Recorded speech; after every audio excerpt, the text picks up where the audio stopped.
which has a fantastic articles. You see, we post a lot of articles on face-to-faceafrica.com. This article here is about the Dogon. And the Dogon originally come from ancient Kemet, ancient Egypt. They have a superior understanding of astronomy. And the Dogon are going to leave Kemet, probably going back to around 400 BC or so, because of invasions coming in. And they're going to leave Kemet, going to Central Africa, and going to the Mali and Burkina Faso areas in West Africa. The Dogon tribe of Mali discovered this invisible star centuries before Galileo invented the telescope. This is from June 26, 2019, by Ashile, Ashiley.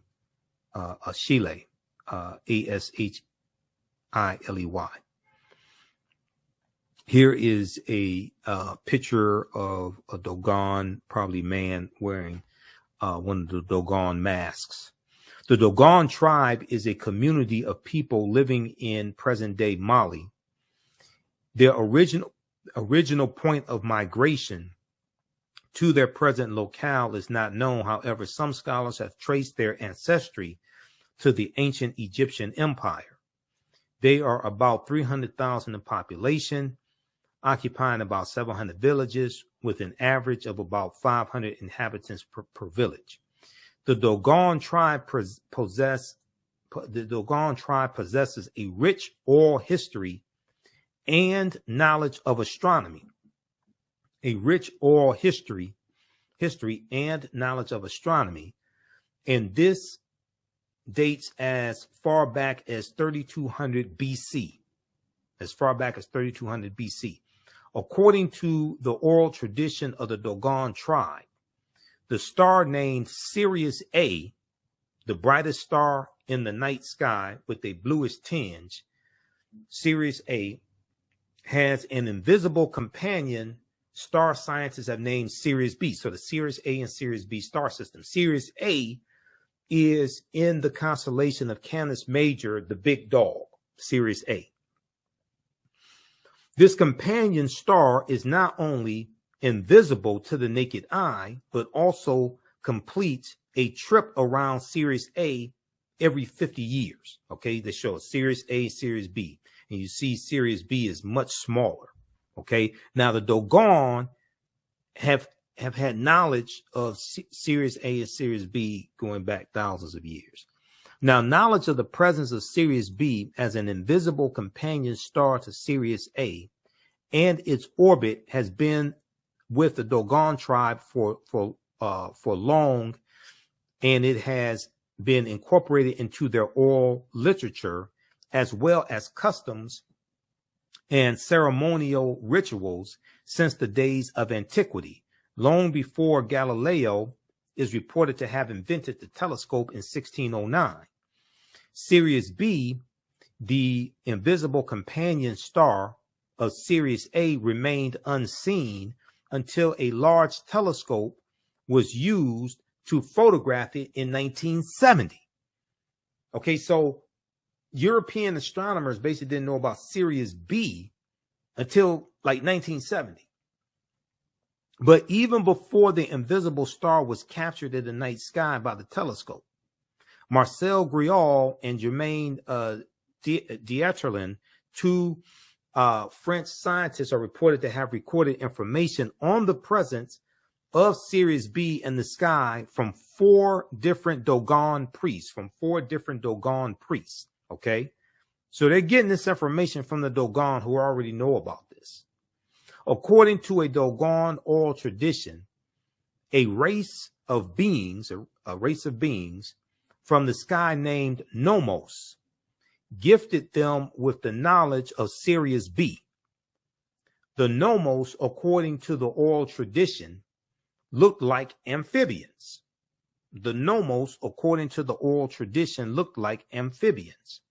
They came down to the Dogon in what resembled an ark, and also taught them many things concerning their own solar system. Facts that were observed years after Galileo is recorded to have invented the telescope. Okay. I think they mean facts before Galileo is recorded to have invented the telescope. It is always interesting to discover how advanced in knowledge, skill, and wisdom the ancient African tribes were, and the extent of their immense contribution to world civilization.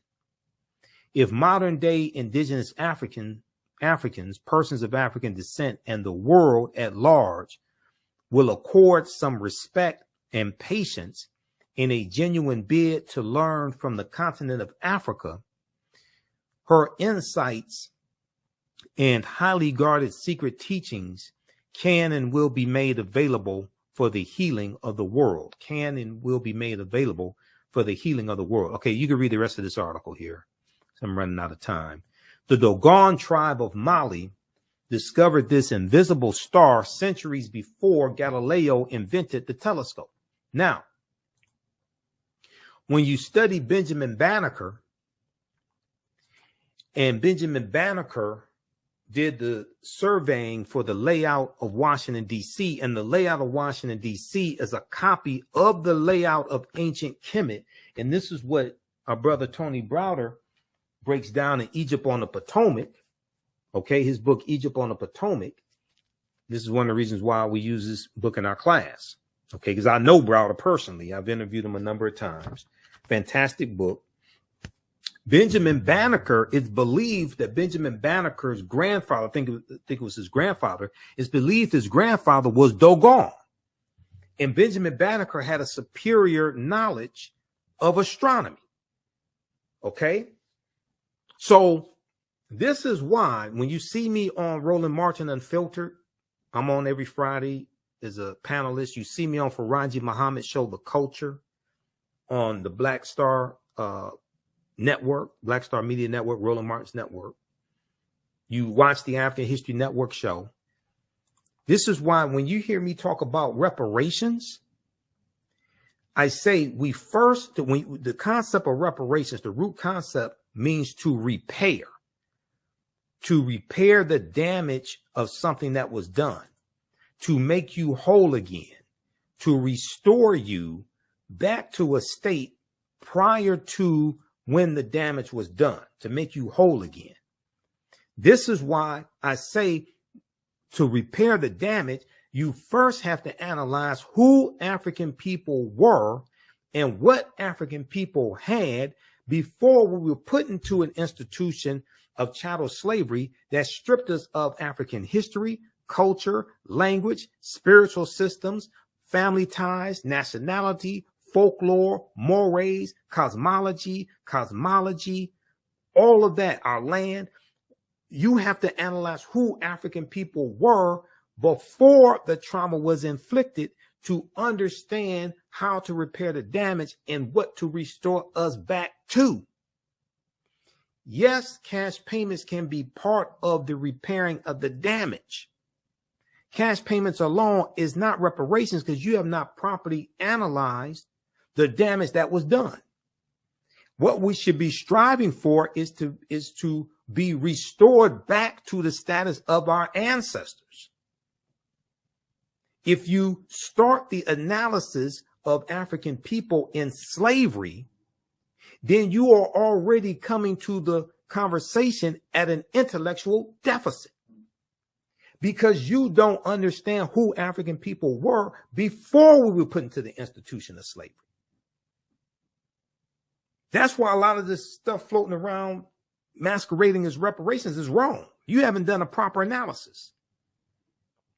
And cash payments can be part of a comprehensive reparations program to repair the damage. It's going to take a generation of repairing the damage.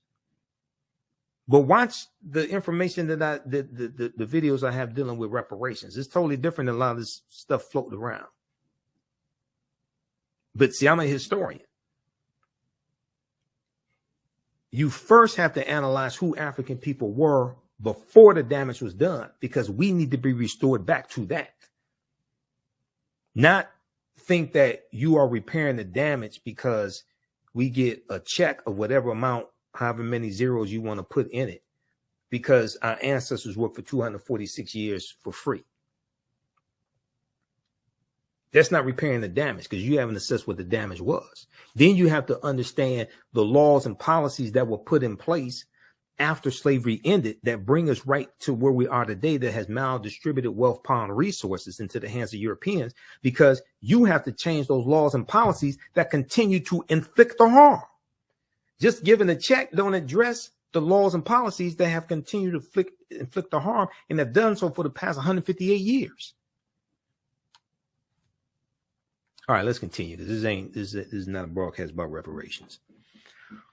But once again, like I said, all this is connected. Okay, now let me try to hurry up and finish this. Let's look at that was page 95. Let's look at page 198 of Nile Valley Contributions to Civilization.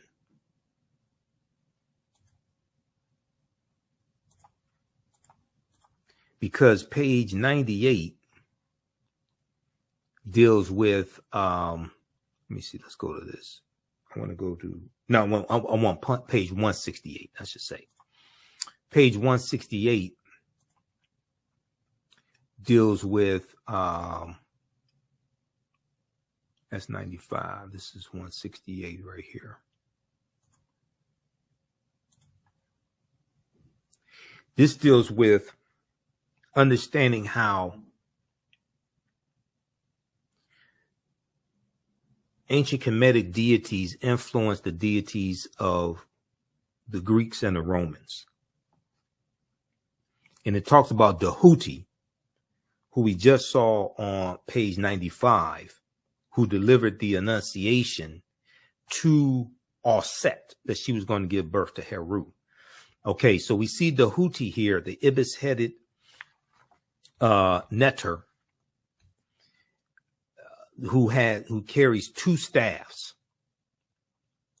And if we look at this here, okay, Dahuti, the netter of science, writing, measurement, divine articulation of speech, and medicine, holds in his hands two staffs with entwined snakes. Okay, two staffs with entwined snakes. Each staff has a snake wrapped around it. One serpent wears the crown of Upper Kemet, Upper Egypt, and the other wears the crown of Lower Kemet, Lower Egypt. Dahuti was referred to as Thoth by the Greeks. Now, the second deity is Hermes amongst the Greeks. Hermes was the Greek equivalent of Dahuti, who is shown carrying a staff which has two entwined snakes, a staff which has two entwined snakes. It was called the staff of Hermes, Hermes, Hermes. In Greek mythology,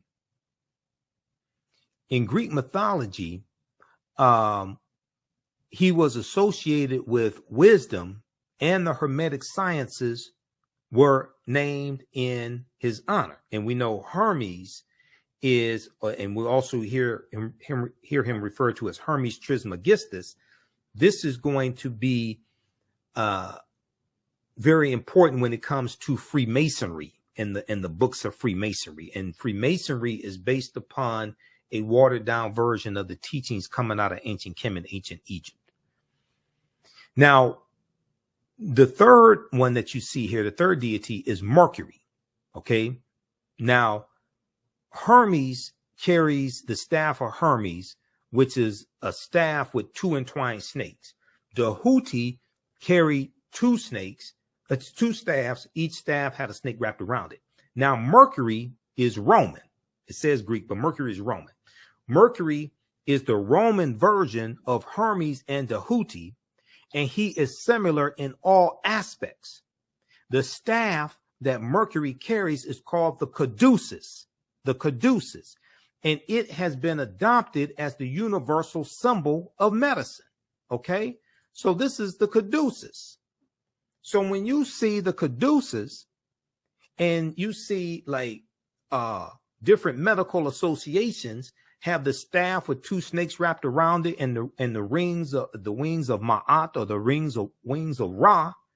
That's an ancient African symbol that is basically stolen from Africa, but Africa does not get the credit for it. When you look at the symbol of the American Medical Association, it has a staff with a snake wrapped around it.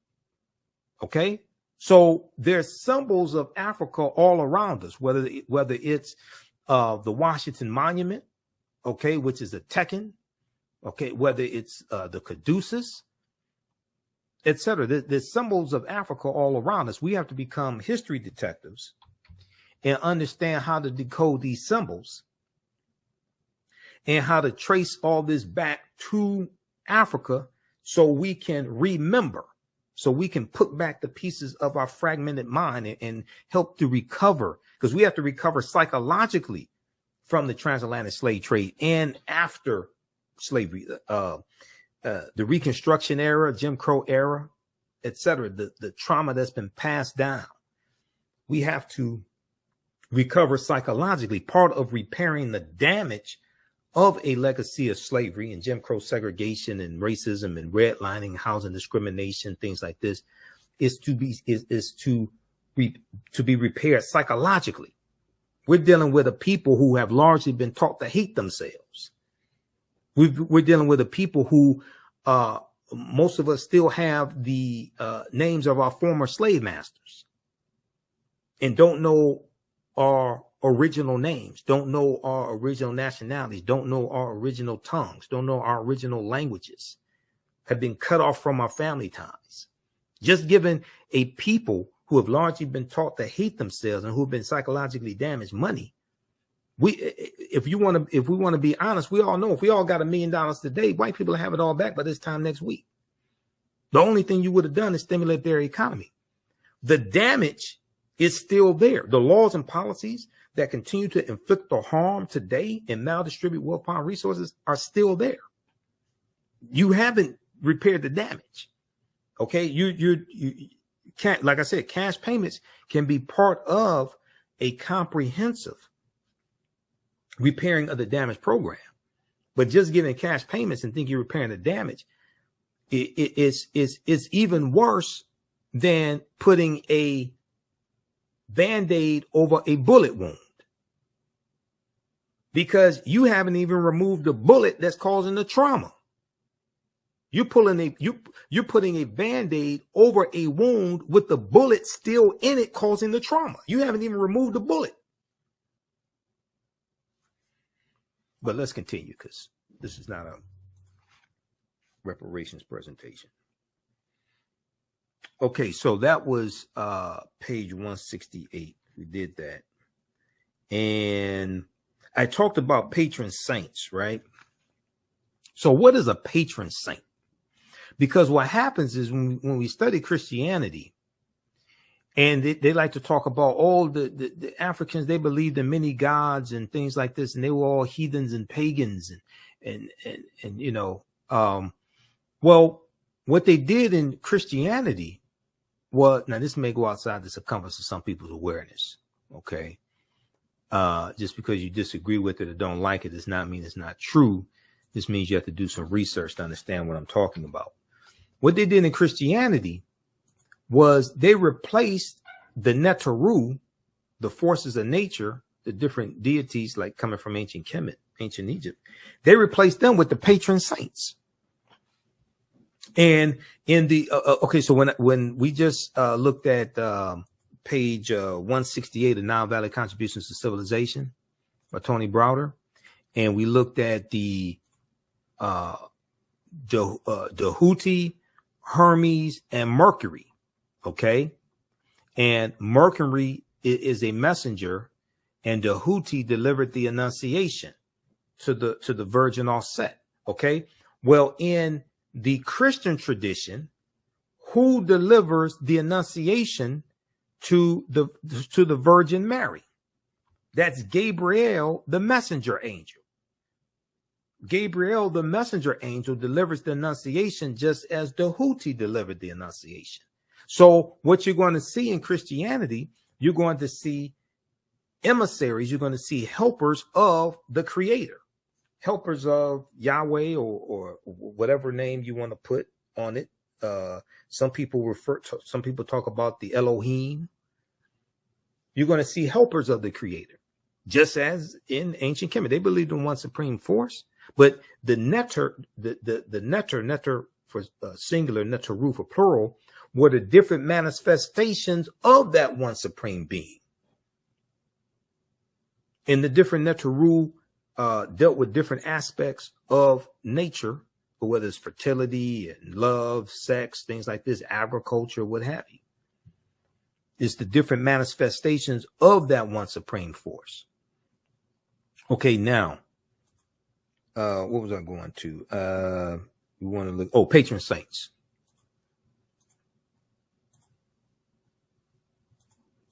Believe me, I'm trying to hurry up and wrap this up, but I have a list here of what to get through. So I want to make sure we get through the information that I have laid out here, because this is all pertinent to understanding Easter, Oistra. What is a patron saint? If we look at Britannica Concise Encyclopedia, a patron saint is a saint to whose protection and intercession a person, society, church, place, profession, or activity is dedicated. The choice is usually made on the basis of some real or presumed relationship, like St. Patrick is the patron saint of Ireland because he is credited with introducing Christianity there. Now, Patrick, this may go outside the circumference of some people's awareness. Patrick was a mass murderer. He killed thousands of Druids. I talked about this in my St. Patrick's Day broadcast, and we dealt with the history of Patrick, former British slave. Patrick wasn't Irish, he was British. His color wasn't green, it was blue. And he killed Pope Celestine I, sent Patrick into Ireland in 432 AD to convert the Irish to Christianity. And the Druids were dealing with a watered down version of the teachings from ancient Kemet, ancient Egypt. And the Druids wore a helmet that had a uraeus on it. And uraeus is a cobra, a snake. Okay. And so when they talk about Patrick driving the snakes out of Ireland, well, first of all, Ireland is a cold climate, and Ireland is an island. There's no evidence snakes were ever in Ireland. Okay. But when they talk about Patrick driving the snakes out of Ireland, they're not talking about snakes that crawled on the ground.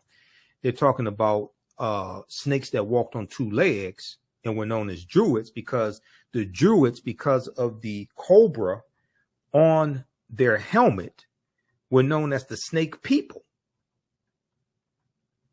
And what the Druids were teaching conflicted with the teachings of the Christian church, because the Druids were talking about acquiring knowledge and awakening the power of God inside of you, which is related to the story of Asar, Aset, and Heru. So this conflicted with what the Christian church was teaching. This is not attacking anybody, but we don't understand that we don't understand. Okay. So to force Christianity on the Irish, they had to kill the Druids because they were the ones with the knowledge.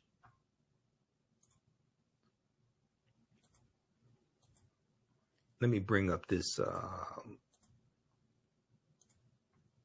trying to bring this one up here. Hold on. This slide, this deals with the Druids. Which one is that? Okay, yeah. Understand the transatlantic slave trade. Okay, because we go deep into this in the class. Where's the slide on the Druids? Right here.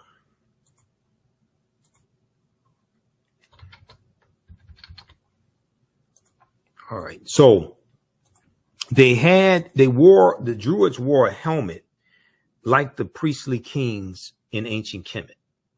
Okay. And the word Druid in Old Irish means he who knows, he who knows. And what the Druids were dealing with, their teachings, it was called the gnosis, or the true knowledge.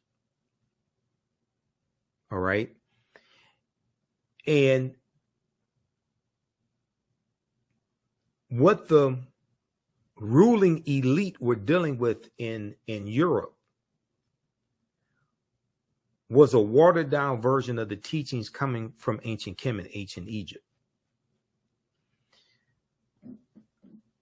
But what they gave to the masses, and this is not attacking anybody, but what they gave to the masses was Christianity.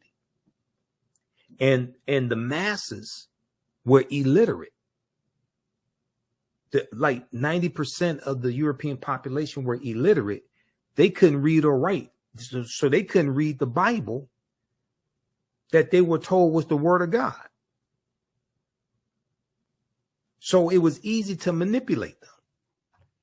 But the ruling elite that gave the masses Christianity in Europe. Now, I'm not talking about early forms of Christianity, because early Christianity prior to the First Council of Nicaea in 325 AD looked a lot like traditional African spiritual systems. A lot of early Christians believed in like types of reincarnation. And a lot of your early Christian saints were Africans. So early Christianity looked a lot like traditional African spiritual systems, because as Professor James Small, one of my teachers, Professor James Small, talks about, Europeans took fragments from the periphery of African spirituality, okay, to form Christianity, Islam, and Judaism. He has a fantastic presentation that deals with Christianity, Islam, Judaism, fragments of African spirituality, where he goes deep into this. All right. So, okay, so let's move on, because we could be here all night. Now, I don't have that type of time or energy. Okay, so we did page 168. We talked to, patron saints. Let's go back to patron saints. Now, in Christianity, the patron saints replaced the Neteru. All right.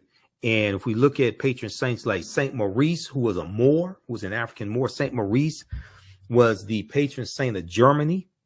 Okay. Saint Patrick was the patron saint of Ireland.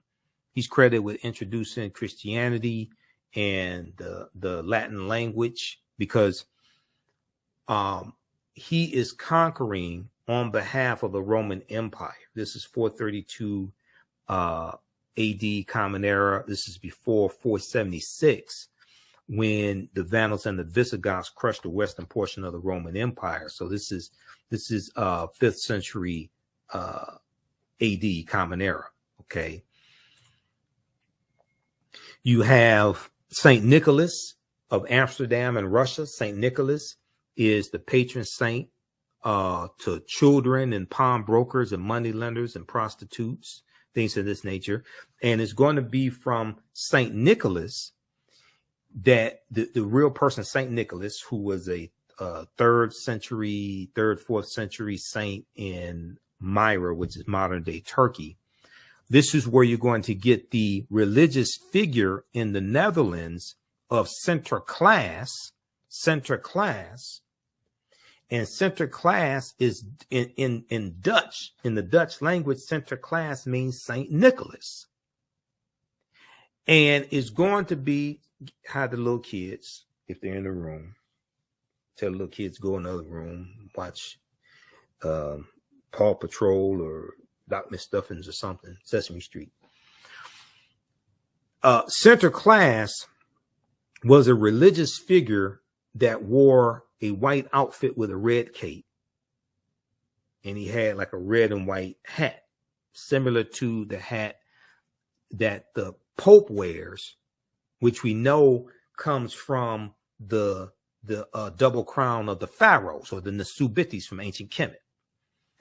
So from Sinterklaas, which means Saint Nicholas, we get the secular character of Santa Claus. Santa Claus means Saint Nicholas, and Santa Claus has the red and white outfit with the red and white hat, etc.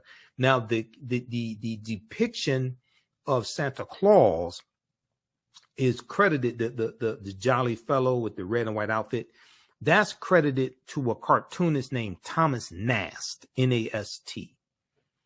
And one of the things in literature that really popularized Santa Claus, the secular character of Santa Claus, is the poem A Visit from St. Nicholas by the Reverend Clement Clark Moore.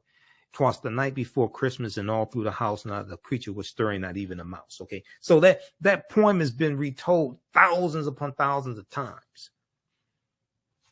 Now, center class amongst the Dutch has a sidekick named Zwarte Piet. Zwarte Piet in Dutch means Black Pete, and Zwarte Piet was a Moor, an African Moor. Now, in one of the versions of the story, Zwarte Piet, there was a battle between Zwarte Piet and center class, and Zwarte Piet becomes a slave of center class. Now, some people may say he's a servant, okay, but he's a Moor, and what this does is this symbolizes the Moors being conquered, the African Moors being conquered, like in Spain. Okay, now, if we look at this article here, because a lot of this information we get deep into in my 12-week online courses, because we have a section of it where we deal with the history of the Moors. But this, like I said, all this history is connected. There's an article from the Washington Post, really good article, that deals with center class. And in November, December each year, you'll see articles about protests in the Netherlands, because you'll have these white people in the Netherlands who will they'll have a parade, and they dress up as Zwarte Piet. These white people put on blackface and put on Afro wigs, and they dress up like Zwarte Piet. And more protests each year are talking about how this is racist, which it is making fun of the Moors. Now, you have a lot of the white people who say, "Oh no, we're not racist or Zwarte Piet. You know, he's the reason why his face is black is because he slides down the chimney to let center class in, so center class can leave presents for the little boys and girls." And Zwarte Piet, that's soot. They say there's soot on Zwarte Piet's face. That's why he's black. It's nothing racist. No, it's soot on his face. It's not on his clothes. The soot is not on his clothes. It's just on his face. Okay. So if we look at this article quickly, center class and Zwarte Piet, why a holiday has me talking to my kids about blackface. This is by Tracy Brown Hamilton, December 4th, 2018. So she talks about talking to a child about racism and things like this. She said, "We live in the Netherlands, a country that generally prides itself on its liberal tolerance and post-race identity." Okay, she's talking about Eric Garner. The tradition, and she talks about the tradition of center class and Zwarte Piet. On the second Saturday of November, Zwarte Piet, Black Pete, arrives in the Netherlands on a steamboat from where? From Spain. From Spain. And we know that it's the Iberian Peninsula where the Moors go into in 711 AD, led by Tariq ibn Ziyad. They go from Morocco into the Iberian Peninsula, today known as Spain and Portugal. This is where they go, and they're gonna conquer the Vandals and the Visigoths, defeat them, and they're gonna settle in what we call southern Spain and call it Al-Andalus, which basically means like to walk in the spiritual path, walk in the spiritual light. So they say that Joao de Piet comes in from Spain because that's where the Moors go into when they go into Europe, into Spain, what today we call Spain. Okay, so arrives in the Netherlands on a steamboat from Spain, along with Sinterklaas, a towering, thin, and plushly dressed figure. Hundreds of people gather to watch the steamboat arrive, with Joao de Piet's dancing and waving while brass band music plays until Sinterklaas disembarks on a white horse, with Piet's walking at his side to greet and offer treats to children. The ritual repeats in various cities across the Netherlands until December 5th, the same day, the name day of St. Nicholas. Okay, December 5th. Joao de Piet is, according to folklore, an assistant to Sinterklaas and of Moorish descent. He's an assistant to Sinterklaas and of Moorish descent. Now, some version of the story, he's a slave. They dress it up and say, oh, he's a servant, but it's still symbolizing the Moors being conquered. Now, traditionally, since Joao de Piet's first appearance in a children's book in 1850, Joao de Piet is portrayed as a very dark-skinned character with large red lips, curly black hair, and giant hoop earrings, as many Moorish men wore giant hoop earrings and giant gold hoop earrings. When Joao de Piets appear in person, they are portrayed by volunteers in blackface. Unlike Santa Claus, who comes one night a year, Sinterklaas and Joao de Piet stick around for a few weeks, leaving presents for children in shoes left out by the fireplace. A nightly news program called Sinterklaas Journal covers the adventures and hijinks of Sinterklaas and his servants and makes the experience both magical and believable for children. Okay, so read the rest of this here, because I don't have time to get deep into this. Sinterklaas and Joao de Piet, why holiday has me talking to my kids about blackface. Now, the Dutch, when they're coming to the U.S. in the early 1700s, they're bringing the colonies then, because this is before the American Revolutionary War, 1775. So it's the colonies. They bring this mythological, this religious character of Sinterklaas. They bring that, and it's going to be transformed into the secular character of Santa Claus. All right, now.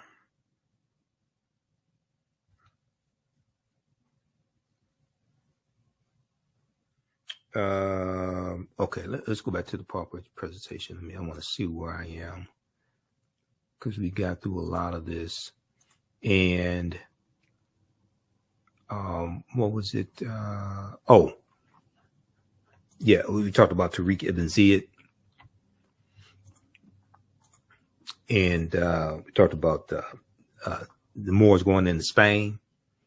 Okay, so in 711 AD, we know General Tariq ibn Ziyad leads his troops into the Iberian Peninsula, today known as Spain and Portugal. Renoko Rashidi has a really good article on this: Moors, Saints, Knights, and Kings, the African Presence in Medieval and Renaissance Europe. It's an article from AtlantaBlackStar.com. And also we used one of Renoko's books, actually two of his books in the class. Where's Black Star, the African Presence in Early Europe is one of them. Where's my Black Star? Black Star, the African Presence in Early Europe,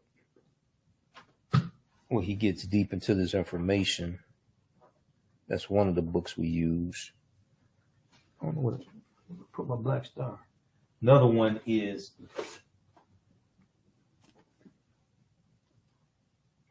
this one right here, Golden Age of the Moor, edited by Dr. Ivan Van Sertima. This is another book we use. You don't have to buy any of these books to follow along in the class, but we use these as reference. Black star, I gotta find black star. It's around here somewhere. But anyway, I think I put it in this. I think it's in this stack here.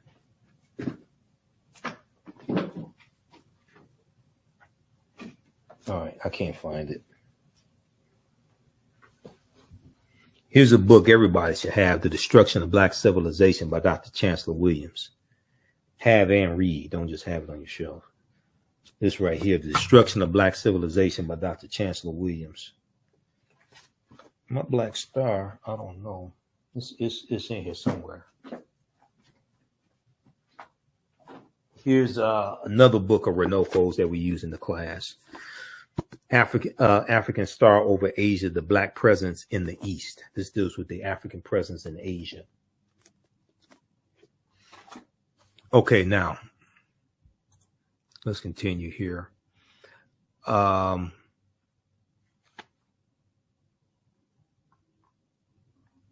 gonna wrap up here in a few minutes. When you look at Morocco, where the Moors go in 711 AD, Spain and Portugal is right above Morocco. Okay. And the Moors are going to settle in that southern portion of Spain, like I said, and call it Al-Andalus. So when we look at things geographically, it tends to make more sense for us. All right, let's see here.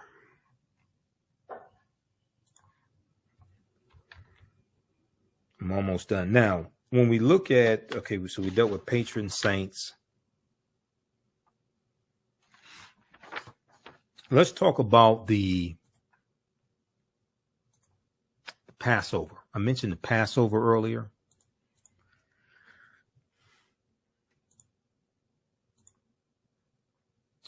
There's a good article from history.com, official website of the History Channel, called Passover. And when we watch the Ten Commandments, we hear about the children of Israel and fleeing from Egypt, and they were slaves in Egypt, and the Pharaoh was so cruel, all this stuff, and then they're going to flee Egypt, and they're going to be led out by Moses, and Egypt is going to be cursed with 10 plagues because they treated the God's children so horribly, and God's going to punish them with 10 plagues and different things like this, right? There's a good article from the History Channel called Passover. Passover. I encourage everybody to read it. So they go through and they talk about the Passover. They talk about the Exodus, things like this. They talk about what we read in the Bible, those that read the Bible. Then they go through, because they talk about the 10 plagues, things like this. According to the Hebrew Bible, Jewish settlement in ancient Egypt first occurs when Joseph, a son of the patriarch Jacob and founder of one of the 12 tribes of Israel, moves his family there during a severe famine in the homeland of Canaan, etc. They talk about Moses and the parting of the Red Sea, and the Pharaoh's men being killed when the Red Sea comes back together and drowns them. Then they talk about the 10 plagues. And when Pharaoh refuses, God unleashes 10 plagues on the evil Egyptians, including turning the Nile River red with blood and diseased livestock, boils, hailstorms, and 3 days of darkness, culminating in the slaying of every firstborn son by an avenging angel. Now, Professor James Small talks about this because he says when they talk about the Passover, they're talking about the murder of African male children. because these were African people in Kemet, in Egypt. So if you're talking about killing every male child under 2 years old, who are you talking about killing? If you're talking about killing every male child under 2 years old in ancient Egypt, then who are you talking about killing? The Israelites, however, marked their door frames of their homes with lamb's blood so that the angel of death will recognize and, quote unquote, pass over each Jewish household. Terrified of further punishment, the Egyptians convinced their ruler to release the Israelites, and Moses quickly leads them out of Egypt. Now, all this may go outside the circumference of some people's awareness. Just because you may disagree with it or don't like it does not mean it's not true. It just means you have to do some more research to understand what I'm talking about. The Pharaoh changes his mind, however, and sends his soldiers to retrieve the former slaves. They're saying that the Hebrews were slaves in ancient Kemet, ancient Egypt. As the Egyptian army approaches the fleeing Jews at the edge of the Red Sea, a miracle occurs. God causes the sea to part, allowing Moses and the followers to cross safely, then closes the passage and drowns the evil Egyptians. According to the Hebrew Bible, the Jews, now numbering in the hundreds of thousands, then trekked through the Sinai desert for 40 tumultuous years. Now, one account it says about 2 million of them. Okay, they say hundreds of thousands. One account is about 2 million of them. Some may say 1.5 million or a million. Okay, they trekked through the Sinai desert. Now, pay attention to this.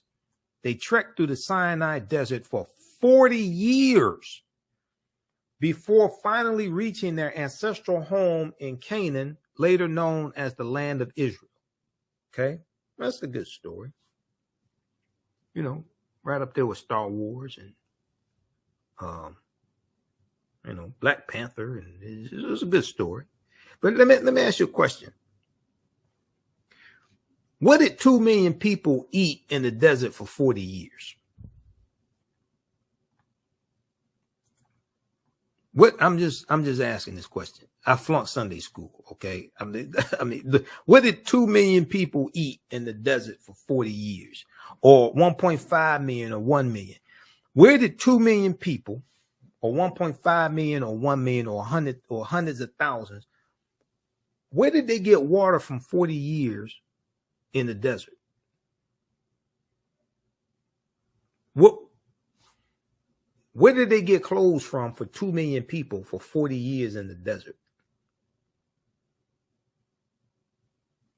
What did 2 million people eat in the desert for 40 years?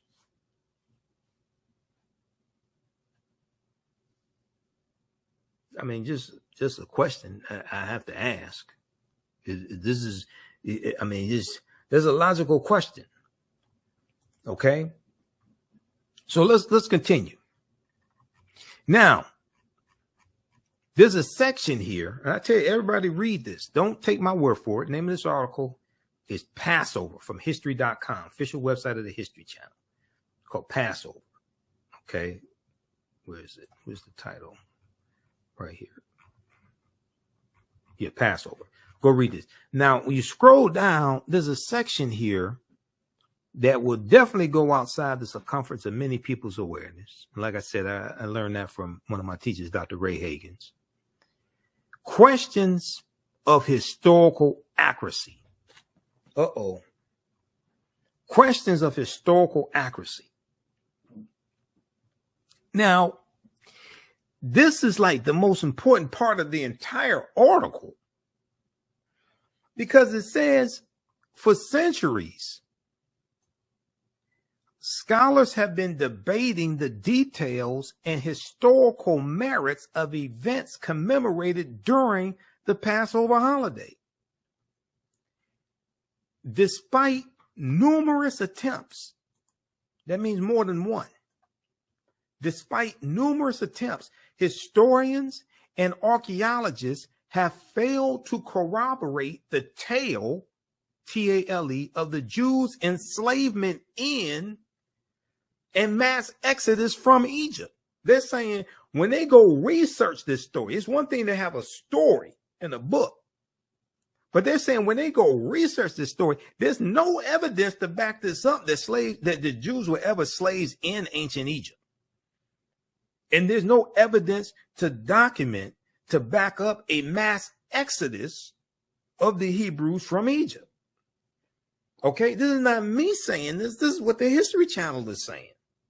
Despite numerous attempts, historians and archaeologists have failed to corroborate the tale of the Jews' enslavement in and mass exodus from Egypt.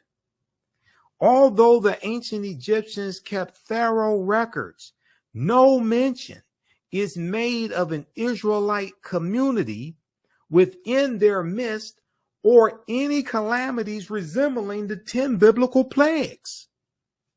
There is also, not my words, this ain't me saying this, there's also no evidence of large encampments in the Sinai Peninsula, because it's supposed to be like 2 million of them for 40 years in the desert. The Sinai Peninsula, the fabled site of the Jews wandering. And they said there's no evidence of any sudden fluctuation in Israel's archaeological record that would indicate the departure of and then the return of a large population.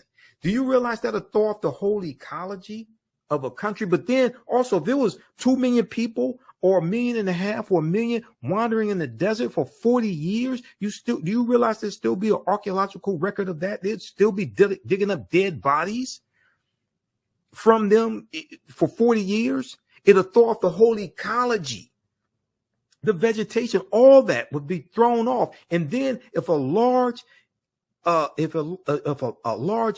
massive number of people, 1 million, 1.5 million, 2 million, come into a country, they're not going to have a record of that. It throws off the ecology. You leave archaeological and ecological footprints. Now you can write a story, but in the real world, there's evidence, numerous types of evidence of this.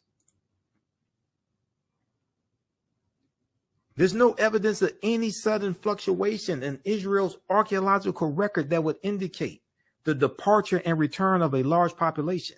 A handful of scholars, including the first century Jewish historian Josephus, have suggested a link between the Israelites and the Hyksos, a mysterious Semitic people, possibly from Canaan, who controlled Lower Egypt for more than 100 years before their expulsion during the 16th century BC. Most modern academics, however, have dismissed this theory due to chronological conflicts and a lack of similarity between the two cultures. No, they weren't the Hyksos. Then the other thing is, because in the movie The Ten Commandments, if I remember correctly, it's been a long time since I've seen the movie, no plan on watching it, but they showed the Hebrews building the pyramids. But when you study like real history, the ancient Egyptians stopped building pyramids close to 1,000 years before the Hebrews was said to have even gone into Egypt. All the pharaohs didn't have pyramids. They stopped building pyramids in the 6th dynasty, right around 2300 BC or so, right in that era. So the ancient Egyptians stopped building pyramids close to like 900 years, 1,000 years before the Hebrews were said to have even migrated into Egypt. So why did they show them in the Ten Commandments, the Hebrews building pyramids?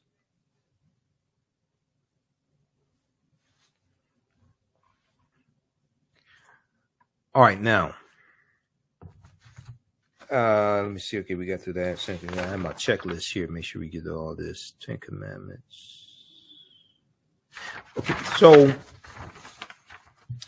one last article we're going to look at here is from time.com, or two, very quickly.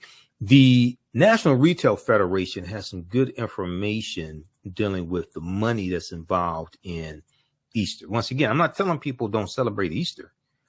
Okay, you want to buy your Easter outfit and things like that and go to church. I'm not saying don't do that. I'm saying we need to understand the history behind what it is we've been taught to celebrate, so we have a better understanding of what it is that we are participating in. And once you have all the information to understand this, you decide you want to still participate in Easter, that's fine. But once you have more information, it may alter or change how you decide to participate in these European holidays. So National Retail Federation, NRF.com, has information on Easter. Seeds planted for record high Easter spending, a closer look at what's driving the expected $24 billion in spending, which is up from about 20 million from about 20 billion in 2022. Is going to be an egg-citing Easter. Who the hell wrote this? With consumer spending for the holiday expected to reach a new high of $24 billion by the 81% of Americans who say they're celebrating, according to the annual survey from the National Retail Federation and Proper Insights and Analytics. Okay, National Retail Federation and Proper Insights and Analytics. Here's a closer look at how some consumers are making their springtime celebration memorable. Decorations and flowers blooming to new heights. Okay, so they go through and break all this stuff down. But it's expected $24 billion will be spent during the Easter season, buying clothes and Easter eggs and chocolate Easter eggs and jelly beans and all different types of things, like Easter baskets and all different types of things like this. Okay, so check this out from the National Retail Federation. They have information there on Easter. Seeds planted for record high Easter spending.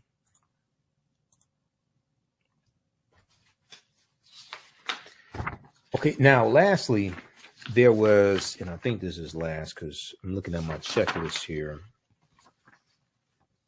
Okay, I'll show you something from BibleGateway.com because we didn't do that earlier. And then also we'll look at the etymology of the word Jesus, and that should be it, because I have a list here of things to make sure to talk to you all about today.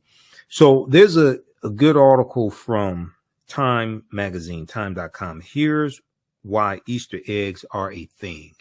Here's why Easter eggs are a thing. And this is, okay, yeah, time.com right here. We'll pull this up. Now, also, if you like this type of information, if you want to learn more about our history, if you want to take one of my online classes, go to our website, AfricanHistoryNetwork.com, AfricanHistoryNetwork.com. Okay, there's a 10-week online history course called Ancient Kemet, the Moors, and the Ma'afa, Understanding the Transatlantic Slave Trade, what they didn't teach you in school. I teach the class on Saturdays, 2 p.m. to 5 p.m. Eastern Standard Time. Our next classes are Saturday, March 9th, Saturday, March 16th, March 23rd, and March 30th. Okay, and then we have a few more classes after that. The class is on sale, $80, regularly $130. We do the sessions live. All the sessions are archived and recorded. You can go back and watch this anytime. So even after the course is over with, you can go back and watch the entire class, okay? And we instead of 10 sessions, we're going to do at least 11, possibly 12. The course outline, the lesson plans for all 10 classes or 10 plus classes are laid out here. And I'll go through and update it periodically, because we add a few additional subjects. But we take you through our history. We deal with thousands of years of history and what leads up to the transatlantic slave trade taking place. So we deal with archaeological discovery that have come out in the last 10, 20. So we deal with Egypt on the Potomac, and how the layout of Washington, D.C. is based upon ancient African principles coming out of ancient Kemet, ancient Egypt. Kemet, one of the original names for Egypt, meaning land of the blacks. We look at the African origins of Star Wars and the Saurian drama. There's an excerpt of an interview that I did with Professor Kaba Hiawatha Kamene where we look at this information. We look at the Hannibal Barca and the Punic Wars, okay, and especially the Battle of Cannae, 216 BC. We look at Hannibal crossing the Alps, crossing the Pyrenees, 219 BC, but the Battle of Cannae, 216 BC. The Battle of Zama, 202 BC, where Hannibal Barca is defeated by Publius Cornelius Scipio. And Publius Cornelius Scipio takes the surname Africanus after he defeats Hannibal Barca at the Battle of Zama in 202 BC. Africa is not named after a Roman general. The Roman general took the surname Africanus after he defeated Hannibal Barca. And we know that Africanus is Latin, meaning belonging to Africa. It's Latin, meaning belonging to Africa. We look at the 800-year occupation of the Europes, of the Africans known as the Moors, who take the teachings from the Nile Valley region of Africa into Europe. And this is going to bring Europe out of the Dark Ages. Okay. And we see the rise of Spanish conquest. We look at Christopher Columbus, and Columbus is essential to the expansion of the transatlantic slave trade and the exploitation of indigenous people and the exploitation of African people also. Okay. So we go through and look at this history chronologically. We also look at the fake Willie Lynch letter, 1712. Willie Lynch never historically existed. I wish we would just throw the Willie Lynch letter in the garbage can where it belongs. It's ahistorical.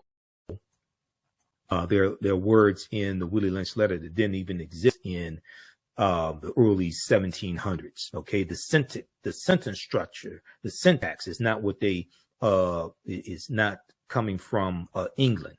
That's 20th century sentence structure, and their words from the 20th century, from the industrial and the automotive industry, things like that are in that letter. That was written about 1970 by Dr. Kwabena Ashanti, who's come out and admitted he wrote the Willie Lynch letter, and is Professor Manu Ampim, who I'll be interviewing later this month, who exposed Dr. Kwabena Ashanti as the author of the Willie Lynch letter. It's a fraud.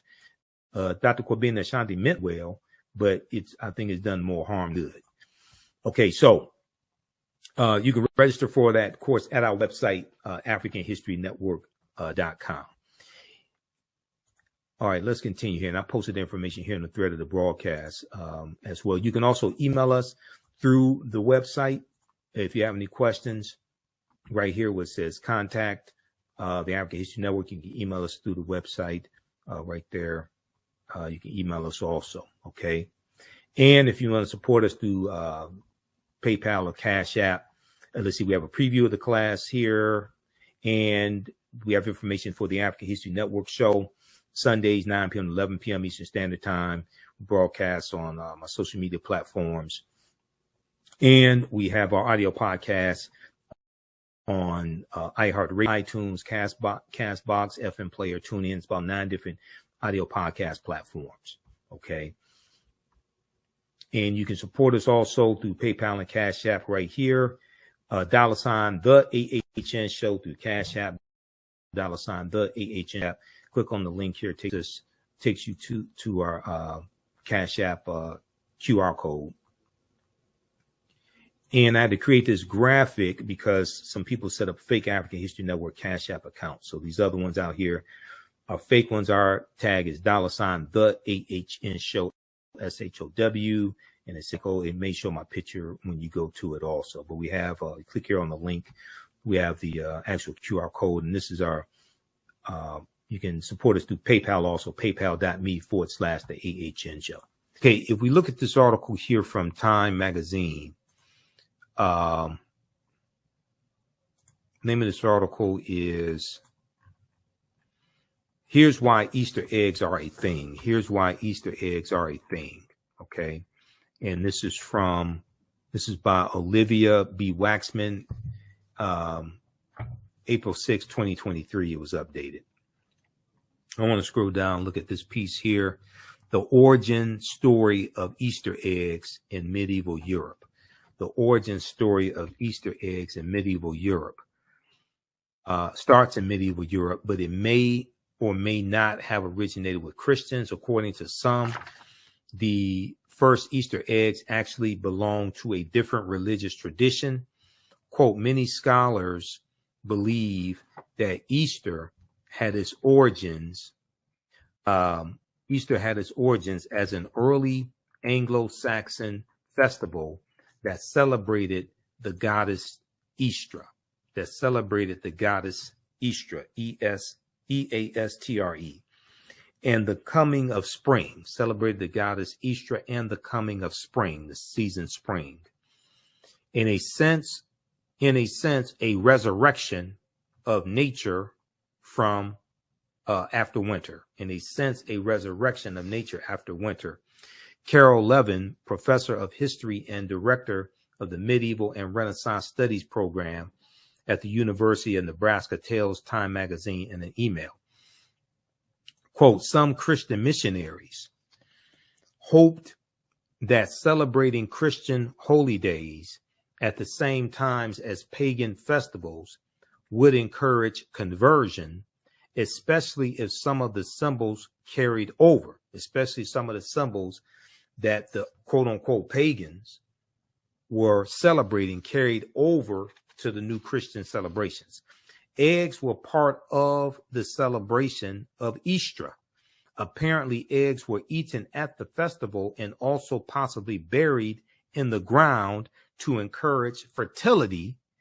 So this is where like the Easter egg hunt comes from, because they were burying eggs in the ground. So then you go have an Easter egg hunt to go find these multicolored eggs, okay? And they have different colors, different bright colors to represent spring and rebirth. So read the rest of this article here. Here's why Easter eggs are a thing from Time magazine, time.com. All right, now, lastly here, I didn't get a chance to go to BibleGateway.com, First Corinthians, chapter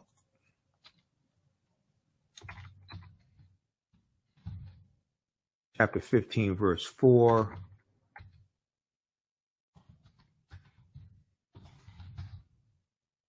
Because this goes back to what we're talking about in the beginning, and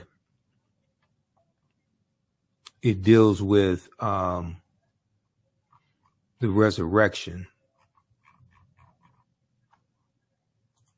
Let's see. This is what I want here. He's buried. Okay, right. So let's look at this quickly here. BibleGateway.com.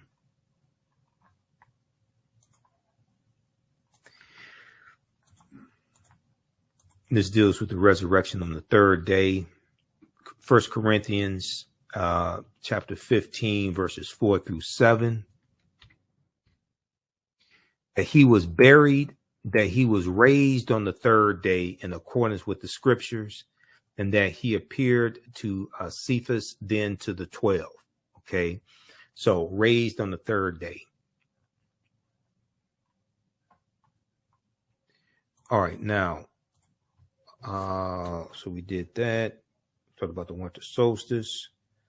Then it is Easter. Okay, Ten Commandments. We did all of that. Oh, the etymology. The Etym Online etymological dictionary. I didn't get a chance to show you this here.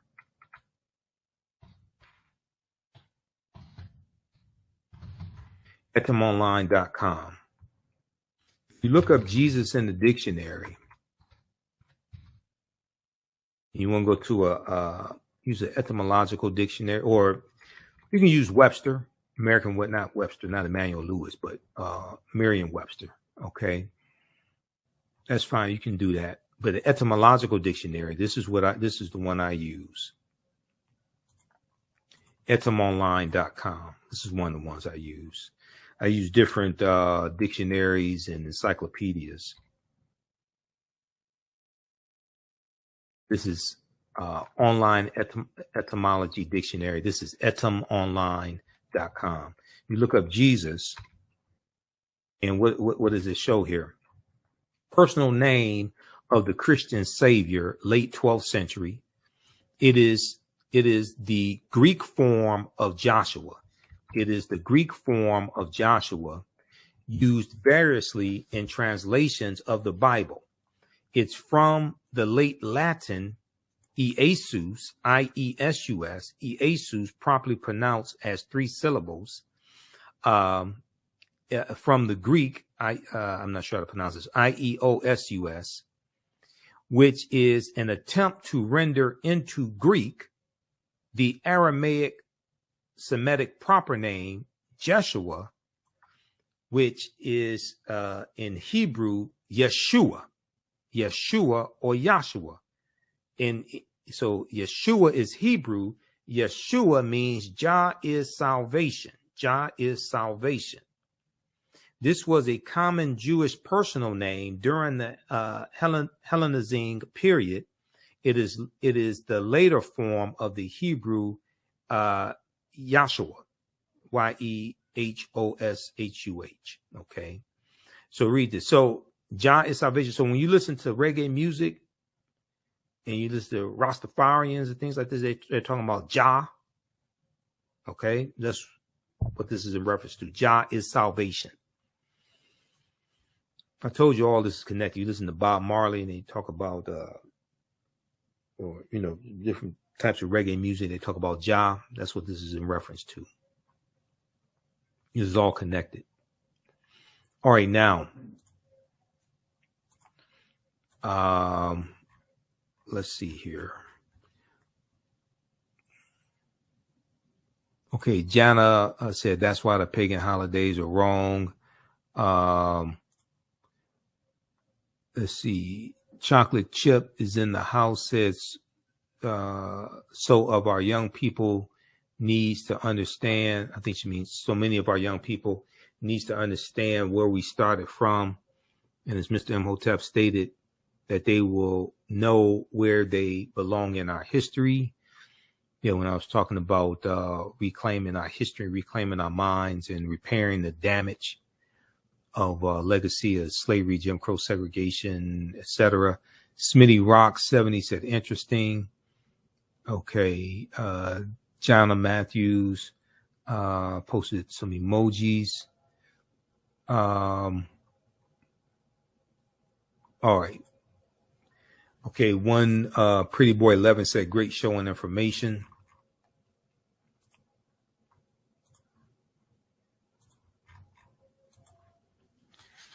All right, so I think I covered everything.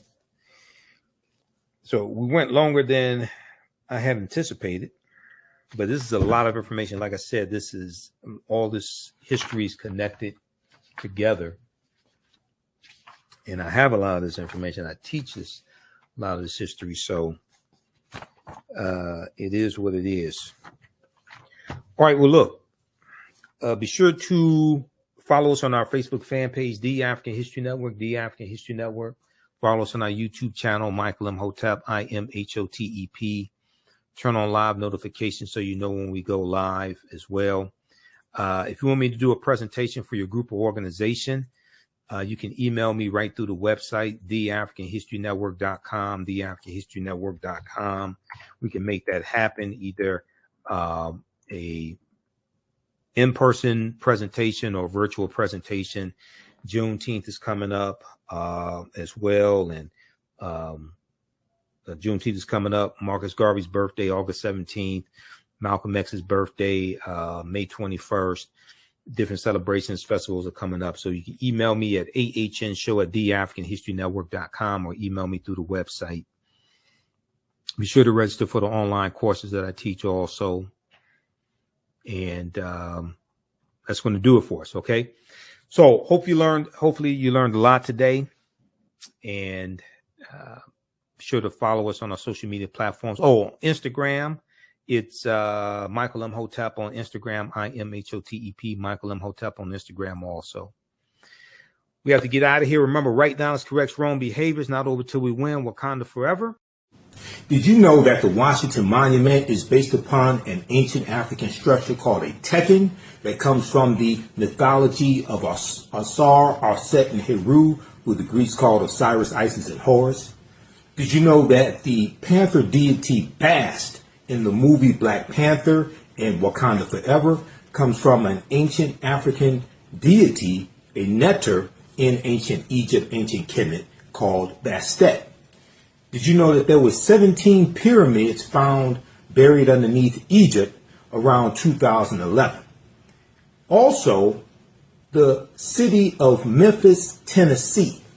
What's the relationship between Memphis, Tennessee and Memphis in ancient Egypt? I'm historian and national political commentator Michael Imhotep. Be sure to register for my new 12-week online history course, Ancient Kemet, the Moors, and the Ma'afa, Understanding the Transatlantic Slave Trade, what they didn't teach you in school. Kemet is one of the original names for Egypt.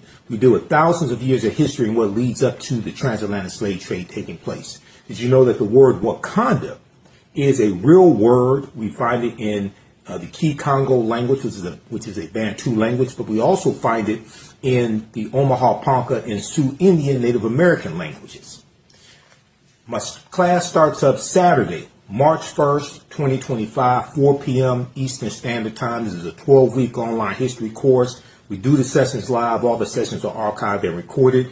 We deal with thousands of years of history and what leads up to the transatlantic slave trade taking place. When we talk about the transatlantic slave trade, we can't start our studying of the history in 1619 in Hampton, Virginia, or in Jamestown. We can't start in 1441 with the transatlantic slave trade starting with the Portuguese. We have to deal with thousands of years of history that leads up to the transatlantic slave trade taking place.